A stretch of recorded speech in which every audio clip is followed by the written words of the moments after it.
नमस्कार दोस्तों, आज की हमारी कहानी है सूरज के रथ का दाहिना घोड़ा भाग 3। इससे पहले के 2 भागों का लिंक मैंने डिस्क्रिप्शन बॉक्स में डाल दिया है, आप वह भी ज़रूर देखें। बुढ़िया कोने में खड़ी रहकर यह सब देखती रही। ऐसी अद्भुत घटना उसने ज़िंदगी में पहली बार देखी थी। उसे अंदर ही अंदर चुलबुलाहट होने लगी। वह अपनी भूख प्यास भूल गई और आगे क्या होता है कि उसे उत्सुकता से देखने लगती है। लेकिन उसके बाद और कुछ घटनाएं नहीं घटती। रात गुजर गई और सुबह हो गई। सुबह होने पर पलंग पर सोया राजपुत्र उठा और फिर से पहले वाले कुंड में छलांग लगाई तो अब वह फिर से घोड़ा बनकर कुंड से बाहर आ गया। बाहर आते ही वह तेजी से उस पाताल नगरी से बाहर निकल गया। लेकिन वह कहाँ गया, बुढ़िया को कुछ पता नहीं चला। उसके बाद पिछली रात की तरह कोई उस गाय का छमछम करके दूध दुहाने लगा। जैसे ही दूध दुहाना खत्म हुआ, उसके गले की सांकल अपने आप खुल गई और वह गाय तेजी से ऊपर जाने वाली सीढ़ियाँ की ओर भागने लगी। गाय को दौड़ते देखकर बुढ़िया सोचने लगी, अब गाय के साथ यहाँ से ऊपर जाना ही समझदारी है, नहीं तो कोई मुसीबत आकर मेरे ऊपर टपक जाएगी। झट से उसने गाय की पूंछ पकड़ ली और गाय के साथ ऊपर आ गई। गाय जब ऊपर मैदान में पहुंची तो उस सुरंग का रास्ता अपने आप बंद हो गया और उसके मुंह पर एक बड़ा सा पत्थर पहले की तरह आ गया। ऊपर आकर वह गाय जंगल की ओर निकल गई तो इधर बुढ़िया एकदम बावली सी हो गई। उसने पाताल नगरी में जो कुछ देखा वह जल्द से जल्द किसी को बताने के लिए उतावली हो उठी। उसे एकदम याद आया कि नगर की सीमा पर कोई औरत भोजनालय चलाती है और नई बात बताने वाले को अच्छा खाना पीना मुफ्त में देती है। वह सोचने लगी कि क्यों न मैं यह बात उस औरत को जाकर बताऊं। यदि उसे यह बात पसंद आ गई तो बाकी जीवन खाने पीने की झंझट से मुक्ति मिलेगी। बुढ़िया ने मन में तय किया और तुरंत उस भोजनालय के द्वार पर टंगे नगाड़े के सामने खड़ी हो गई और जोर जोर से नगाड़ा बजाना शुरू कर दिया। नगाड़े का इस तरह शोर सुनकर मालकिन यानी छोटी रानी मन में प्रसन्न हो जाती है कि शायद कोई बड़ी बात लेकर आया है। रानी सिपाहियों को आदेश देती है, जाइए और जो कोई आया है उसकी अच्छी खातिरदारी कीजिए। आदेश पाते ही सिपाही नीचे दौड़ गए और एक बुढ़िया नगाड़ा बजा रही है। उन्होंने पूछा, क्यों री बुढ़िया, क्या हुआ, क्यों नगाड़ा बजा रही हो? बुढ़िया बोली, कुछ नहीं बेटा, यहाँ खाना मिलता है ना, इसीलिए आई हूँ। खाना चाहिए, मिलेगा, लेकिन तुझे कोई नई बात बतानी पड़ेगी। हाँ हाँ बताऊंगी, एक बात मालूम है मुझे। इस पर सिपाही उसे अंदर लेकर आए। उनको मालकिन का आदेश था कि बूढ़ा बुजुर्ग वहाँ आए तो उनका अच्छी तरह आदर करना। सिपाही ने इस बुढ़िया का भरपूर आदर सत्कार किया। उसे बड़ी सी थाली भरकर व्यंजन परोसते हैं। बुढ़िया कुछ दिनों से भूखी थी, वह खाने पर टूट पड़ी। खाना खाने के बाद सिपाही ने उसे नई साड़ी पहनने को दी। उसके बाद उसे लेकर रानी के पास आए। बुढ़िया और रानी ने तुरंत एक दूसरे को पहचान लिया। बुढ़िया बोली, बेटी तुम, और रानी बोली, अम्मा तुम। बड़ी देर तक दोनों भांति भांति की बातें करती रही। आखिर कुंवरानी बुढ़िया से कहने लगी, अम्मा अब बताओ तुमने क्या नई बात देखी है? नई बात? मैंने कोई नई बात नहीं देखी है। वह तो मेरे पास तुम्हें देने के लिए खाने के पैसे नहीं थे, इसीलिए मैंने झूठ कहा और नगाड़ा बजाया। रानी ने कहा, अम्मा घबराना नहीं, मैं किसी को तुम्हारा नाम नहीं बताऊंगी। फिर भी बुढ़िया मैंने क्या देखा कब देखा करके आनाकानी करने लगी। इस पर कुंवरानी ने उससे कहा, देखो अम्मा, यदि तुमने मुझे वह नई बात बताई तो जिंदगी भर मैं तुम्हारी देखभाल करूंगी, तुम्हें रानी माता की तरह रखूंगी। अब बुढ़िया बताने को तैयार हो गई। उसने जो कुछ उस चारागाह वाले मैदान पर देखा था वह सब कुछ कुंवरानी को बता दिया।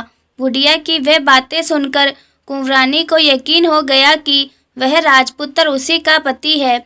वह तुरंत बुढ़िया से कहने लगी, अम्मा मुझे उस जगह पर ले चलो। नहीं बेटी, वह पाताल राज्य है, सांप है, यदि किसी ने तुम्हें देख लिया तो तुम्हारी जान खतरे में पड़ सकती है। लेकिन रानी उसकी एक भी नहीं सुनती, उसे उस जगह ले जाने के लिए हट करती है। आखिर में बुढ़िया ने उसका कहना मान लिया और कहने लगी, ठीक है, मैं तुम्हें वहाँ लेकर चलती हूँ, पर आज नहीं कल। वहाँ जाना है तो शाम को ही जाना होगा। तो दूसरे दिन दोपहर को रानी बुढ़िया के साथ उस मैदान पर गई और एक जगह छुपकर गाय के आने की राह देखने लगी। दिन ढलते ही अंधेरा घेरने लगा और गाय हमेशा की तरह वहां आ गई। मैदान के उस कोने में जाकर उसने पत्थर पर सींग मारा तो झट से पत्थर हटकर वहां सुरंग में जाने का रास्ता खुल गया। गाय उस रास्ते से नीचे उतरने लगी तो बुढ़िया रानी से कहने लगी, जल्दी आगे बढ़ो बिटिया, हम गाय की पूंछ पकड़कर नीचे उतरेंगे। तो दोनों गाय की पूंछ पकड़कर नीचे उतर गई। बुढ़िया पहले जिस कोने में छिपी थी उस कोने में छिप गई। अब नीचे सब कुछ पहले जैसा घटित हो रहा था। गाय के गले में अपने आप सांकल पड़ गई। कोई अदृश्य रूप से उसका दूध दुहने लगा। एक सफेद उम्दा घोड़े ने आकर एक कुंड में छलांग लगाई तो राजपुत्र के रूप में ऊपर आया। वह राजपुत्र दूसरे कुंड में नहाने लगा। बाद में उसके सामने खाने की थाली आ गई, दूध की प्याली आ गई, पान बीड़ा आ गया। राजपुत्र सब ग्रहण करके सोने के लिए पलंग पर गया तो सोने से पहले सूर्य देव का स्मरण करके वह दिए से पूछने लगा, दिए दिए दीपंकर, मेरे माता पिता क्या कर रहे हैं? तो दिया कुछ जवाब नहीं देता, बल्कि वह बुझने लगता है। तब राजपुत्र को कुछ अघटित हुआ है इसका संदेह हो गया। वह उदास हो गया और जो कुछ हुआ है वह हो जाने दो, ऐसा सोचकर सोने के लिए बिस्तर पर लेट गया।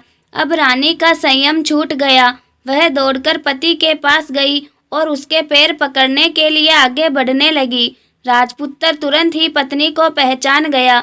वह झट से पीछे हट गया और चिल्लाने लगा, नहीं नहीं, मुझे मत छूना, सर्वनाश हो जाएगा। रानी दोनों हाथ जोड़कर पति से अपनी भूल स्वीकार करने लगी। स्वामी, मुझसे भूल हो गई। मुझे आपसे नहीं पूछना चाहिए था कि आप रात को कहाँ जाते हो। मैं अपनी भूल स्वीकार करती हूँ। मुझे मेरी भूल की सजा मिल गई है। अब आप घर चलें। आपके वियोग में आपके माता पिता ने बिस्तर पकड़ लिया है। आपकी प्रजा भी बहुत दुखी है। उस पर राजपुत्र कहने लगा, वह तो एक बार तुम गलती कर बैठी हो, अब दोबारा मत करना, नहीं तो अब मैं तुम्हें जो दिख रहा हूँ वह भी नहीं दिखूंगा। रानी अब विलाप करने लगी, जोर जोर से जमीन पर सिर पटकने लगी। राजपुत्र के मन में उसके प्रति दया उत्पन्न हो गई। वह उससे कहने लगा, यदि तुम मुझे पाना चाहती हो तो तुम्हें एक काम करना होगा। काम कठिन है, लेकिन वह तुम्हें अकेले करना होगा। कहो स्वामी, कितना भी कठिन काम हो, मैं वह पूर्ण करूंगी। रानी कहने लगी। इस पर राजपुत्र ने उसे बताया, इस पाताल से ऊपर जाते ही तुम्हें एक घना जंगल नजर आएगा। ऐसे 6 जंगल पार करने के पश्चात 7वां जंगल मिलेगा। वह जंगल सबसे घना है। उस जंगल में बीचों बीच एक पीपल का पेड़ है। उसके आसपास की जगह पत्ते, फंदे, जटाएं, कांटे इत्यादि से ढक चुकी है। वहाँ शेर, भालू, सांप सभी धमा चौकड़ी करते हैं। तुम्हें उन सब को भगाकर वह जगह साफ करनी है। उसकी गोबर से लिपाई करके पवित्र बनाना है, रंगोली से सजाना है। उसके बाद वहाँ धूप, कपूर, अगरबत्ती जलानी है। फूल कुमकुम से पेड़ के तने की पूजा करनी है। दूध, फल, कुमकुम, चावल का भोग चढ़ाना है। ये सब तुम्हें दोपहर को 12 बजने के पहले करना है। 12 बजने के समय तुम्हें उस जगह पर बैठकर सूर्य भगवान का ध्यान करना है। ठीक 12 बजे सूर्य भगवान का रथ वहाँ उतरेगा। वे वह सब देखकर खुश हो जाएंगे और कहेंगे, जिस किसी ने यह सब किया है उसे मैं मन चाहा फल दूंगा। तो तुम सामने जाकर उसके रथ का दाहिना घोड़ा मांगना, मैं तुम्हें मिल जाऊंगा। इतनी बात कहकर राजपुत्र अपने पलंग पर सो गया और छोटी रानी भोर होने की राह देखने लगी। भोर होते ही वह बुढ़िया के साथ गाय की पूंछ पकड़कर ऊपर आ गई। ऊपर आने के बाद वह बुढ़िया से कहने लगी, अम्मा अब मैं अकेली ही आगे जाऊंगी, तुम भोजनालय वापस जाओ। वह जंगल में जाकर राजपुत्र की बताई जगह ढूंढने लगी और स्वयं वह जगह साफ कर दी। बाद में राजपुत्र ने जैसे बताया वह लिपाई पोताई करके वापस आ गई।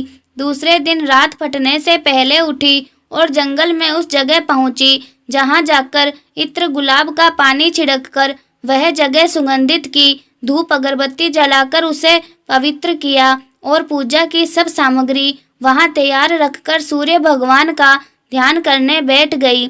जैसा कि पति ने बताया था, दोपहर को ठीक 12 बजे सूर्य भगवान का रथ उस पीपल के पेड़ पर आकर रुका है। सूर्य भगवान ने जब रथ से नीचे देखा तो सुगंधित वातावरण देखकर वे बहुत प्रसन्न हो गए।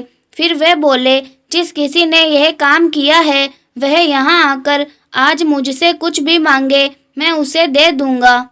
रानी ने जब ये शब्द सुने तो बिना समय गवाए दौड़कर उनके सामने गई और उनको नमस्कार करके बोली, भगवान वह मैं ही हूँ, मैंने ही यह जगह साफ की है। अच्छा तो तुम्हें जो चाहिए वह मांगो। भगवान मुझे आपके रथ का दाहिना घोड़ा चाहिए। सूर्य भगवान बोले, नहीं नहीं, मैं तुम्हें और कुछ भी दे सकता हूँ लेकिन यह घोड़ा नहीं दे सकता। मेरे रथ के 12 घोड़े हैं, तुम चाहो तो कोई और घोड़ा मांग लो लेकिन यह दाहिना घोड़ा नहीं, वह मैं तुम्हें नहीं दे सकता। छोटी रानी ने एक नहीं सुनी, वह सूर्य देव से एक ही बात कह रही थी, मुझे दाहिना घोड़ा दे दीजिए नहीं तो मैं आपके पैरों में गिरकर अपनी जान दे दूंगी। अब सूर्य देव धर्म संकट में पड़ गए। उन्होंने वचन दे दिया था, अब अपने वचन से पलट भी तो नहीं सकते थे। ठीक है, दे दिया तुम्हें घोड़ा, सूर्य देव ने कहा। फिर एक बात और भी कही, देखो मैंने तुम्हें घोड़ा तो दे दिया है लेकिन वह तुम्हें यहाँ नहीं मिलेगा, तुम्हें उसे पाताल में जाकर लाना होगा। रानी बोली, पाताल में ही क्या भगवान, मैं उन्हें पाने के लिए कहीं भी जा सकती हूँ। रानी को वचन देकर सूर्यदेव अपने मार्ग चले गए और इधर रानी जंगल से अपने भोजनालय में आ गई। फिर वह बुढ़िया को लेकर उस मैदान पर आ गई। जल्दी ही शाम हो गई। शाम होते ही वहां वह गाय आ गई और उसने सींग मारकर सुरंग का पत्थर हटाया तथा नीचे उतरने लगी।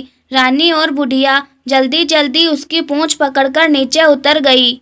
नीचे पाताल में सब घटनाएं पहले की तरह ही घटने लगी। घोड़े का एक कुंड में नहाकर राजपुत्र बन जाना, नहा धोकर पलंग पर जाकर बैठना, तो उसे खाने की थाली, दूध की प्याली आना, पान बीड़ा आना। लेकिन आज एक बात नहीं घटी। आज 2-2 थाली, 2-2 दूध की प्याली, 2-2 पान बीड़े उसके सामने आए। वह कुछ नहीं बोला। अपने हिस्से की थाली खाकर, दूध पीकर और पान बीड़ा चबाकर वह सोने चला गया और हमेशा की तरह दिए से पूछने लगा, दिए दिए दीपंकर, मेरे माता पिता क्या करते हैं? दिए ने बताया, वे दोनों तुम्हारे शोक में मरने की स्थिति में पहुंच गए हैं। ऐसा झट से उसकी आंखों से आंसू टपकने लगे। फिर वह पूछने लगा, दिए दिए दीपंकर, मेरा राज्य कौन चला रहा है? तुम्हारा राज्य प्रधान चला रहा है और वह सब कुछ हड़प चुका है। वह प्रजा पर बहुत अत्याचार करता है। सुनकर राजपुत्र को बहुत गुस्सा आया।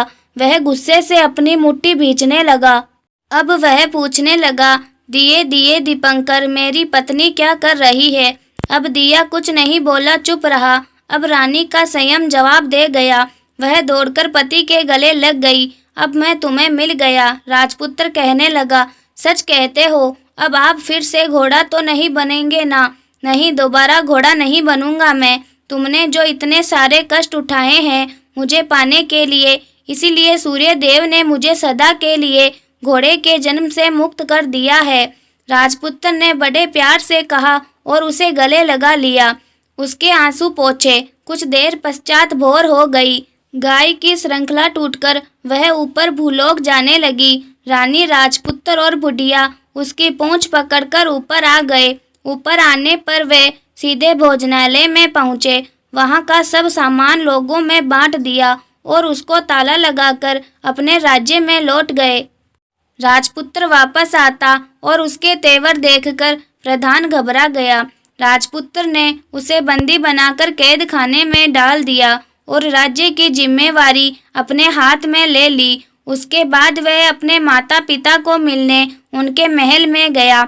तब राजपुत्र क्या देखता है कि उसके माता पिता उसके शोक में अस्थि पंजर बने हुए हैं। पुत्र को वापस आया देखकर मरणासन राजा रानी की आंखों से टप टप आंसू बहने लगे। इन दोनों ने पुत्र को गले लगाया, उसे प्यार से सहलाया। इतना होने के बाद उनके सेहत में एकदम सुधार आने लगा। वे अब बिस्तर से उठकर बैठ गए, पुत्र को आशीष देने लगे। राजपुत्र के आने की खबर तुरंत राज्य भर में फैल गई। प्रजा खुशी से फूली नहीं समाई। प्रजाजन राजमहल के सामने इकट्ठे हो गए। राजपुत्र ने भी उन्हें दर्शन दिए और आज से उन्हें कोई दुख नहीं पहुंचाएगा, ऐसा वचन भी दिया। अब राजा अपने पुत्र का राज्य अभिषेक करके उसे सिंहासन पर बिठाता है और बहू को महारानी का दर्जा देता है और स्वयं अपनी पत्नी के साथ ईश्वर स्मरण करके खुशी से दिन बिताता है। महाराजा बना राजपुत्र अच्छी तरह से राज्य चलाने लगा और अपनी पत्नी के साथ सुख शांति से जीवन बिताने लगा। उस बुढ़िया को रानी ने अपने पास ही रख लिया, उसकी अच्छी तरह से देखभाल करने लगी। बुढ़िया और उसके बुढ़ापे के दिन खुशी से गुजरने लगे। तो दोस्तों, आप लोगों को यह कहानी कैसी लगी? अगर अच्छी लगी हो तो मेरे चैनल को सब्सक्राइब तथा कहानी को लाइक ज़रूर करें।